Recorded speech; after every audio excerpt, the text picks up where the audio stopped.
یعنی کہ آپ صلی اللہ علیہ وآلہ وسلم نے ہمیں جادو کا توڑ کیا بتایا ہے۔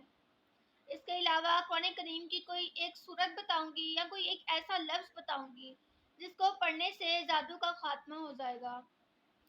آج میں آپ سب کو اپنی اس ویڈیو میں مکمل تفصیل کے ساتھ بتاؤں گی۔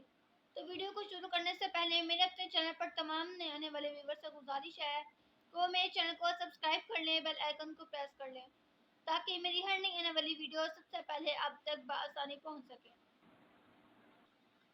جادو کے توڑ کے لیے قرآن کریم کی سب سے بیسٹ صورت ہے سورۃ فلق۔ اگر ہم یہ پڑھیں گے تو جادو کا خاتمہ ہو جائے گا۔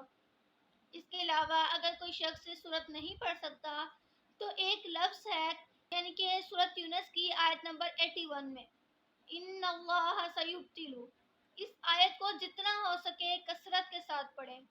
اگر ہم اس آیت کو کثرت کے ساتھ پڑھیں گے تو تب بھی جادو کا خاتمہ ہو جائے گا، یعنی تب بھی جادو ختم ہو جائے گا، ہم پر جادو اثر نہیں کرے گا۔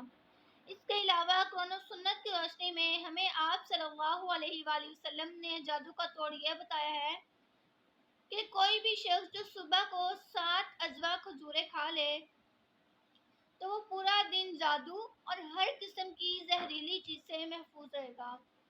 اگر ہم ان 3 کاموں میں سے کوئی ایک کام بھی کر لیں گے تو جادو کا خاتمہ ہو جائے گا، ہم جادو سے محفوظ رہیں گے اور ہر قسم کی زہریلی چیز سے محفوظ رہیں گے۔